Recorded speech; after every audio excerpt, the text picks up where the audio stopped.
How's it going, everyone? Welcome to DoublePebble. For those who have been following my channel, you will have known that last week I've gotten the world legend Ruud Van Nistelrooy, and therefore today we are going to be looking at him because theoretically on paper he seemed to be the perfect striker for somebody like me. So we're gonna take a closer look at him today and we'll see how he performs. Although I have to say that I almost completely cannot play FO3 anymore due to too much FO4. I have been constantly using FO4 controls on FO3, so it's getting increasingly difficult. So I'm not sure how long more can I continue to review FO3.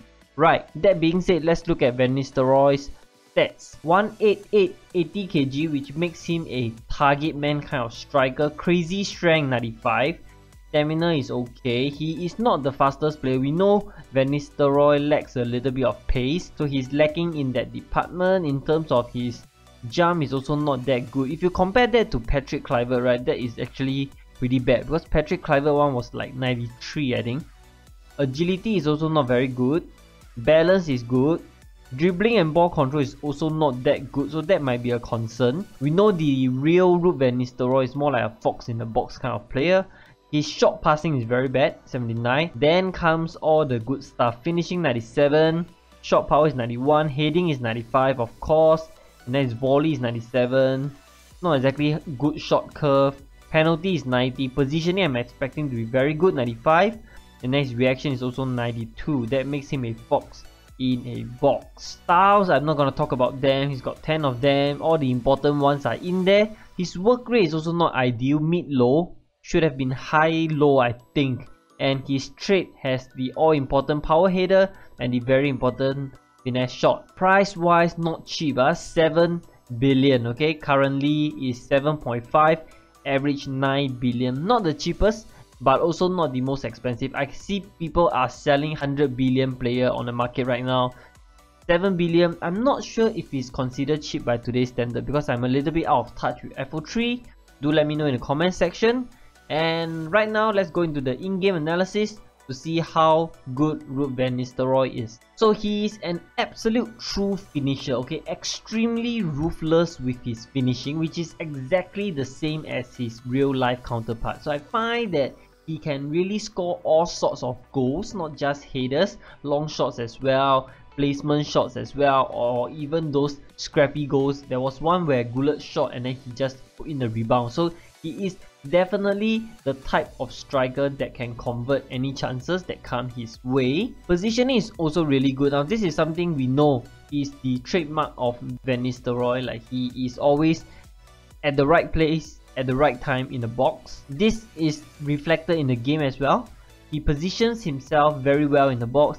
Whether if you are in a crossing position, he will pull back so that he's away from the defender, or if it's a match scramble, he somehow will happen to be in the right place.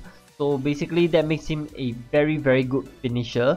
I am also quite impressed by his shot power. Okay, this is the first time I'm saying this, but after playing FO4, when I come back to FO3, I find that some players' shot power are really quite impressive. One of them is actually Ruud Van Nistelrooy. So his shots are really powerful, especially when you do those cross-field driven shots, right? Those are really powerful, making it difficult for a goalkeeper to get down low to save them. Strength is obviously there as well. Okay, I find that he's very strong, very tanky, not easy to push him off the ball, and also with his high balance, it makes it difficult for defender to push him off the ball. That being said, right, whenever he's challenging for headers, I find that he falls down a little bit more compared to Kluivert. Kluivert has that really hard athletic steel feeling to him when he's challenging for the ball, whereas Van Nistelrooy, when he jumps and then he collides with the defender, most of the time he will come out short one. So that is something to take note of. Headers, of course, he is a very good header of the ball. Directions good, power is good because of power header, and because of his strength and height, I think he can win a fair bit of contested headers. Although I have to add that I really can't cross that well in FO3 anymore because I really can't play very well. So I don't think I fully exploited the aerial ability of world legend Ruud Van Nistelrooy. In this aspect, maybe you guys who have used them constantly can let me know whether you guys think that his aerial ability is good in terms of winning contested headers.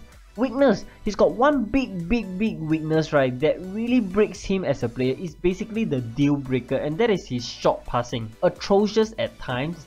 And this is the first time I'm saying this in FO3, because most of the time I can't really feel the difference between a good passer and a bad passer. But for Van Nistelrooy, right, you can definitely feel the difference in his short passing. They are crap.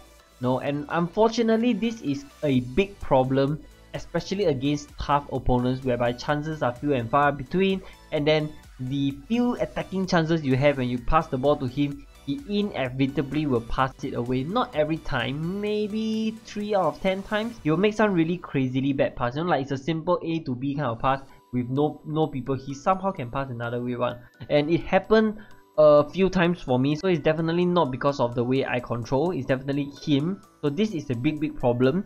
Another more minor problem is, of course, his lack of pace, because he's definitely not the fastest. In fact, by today's standards, right, when you have the fat Ronaldos, when you have the Cristiano Ronaldos, Henrys, he might even be considered slow. But I wouldn't find a big problem for users of him, because people who use him are crossers, so that wouldn't have been a big problem. Overall, I would give him an 8 out of 10. He could have been more because he's such a lethal finisher, but that short passing really basically just breaks the deal for me, okay, because he can really screw up very simple passes. I also think that Kluivert is actually better in the air compared to him in terms of winning contested headers, although I have to admit that my own skills in FO3 is deteriorating really fast, so take this with a pinch of salt. Lastly, is he worth it? To be honest, 7.5 billion, no.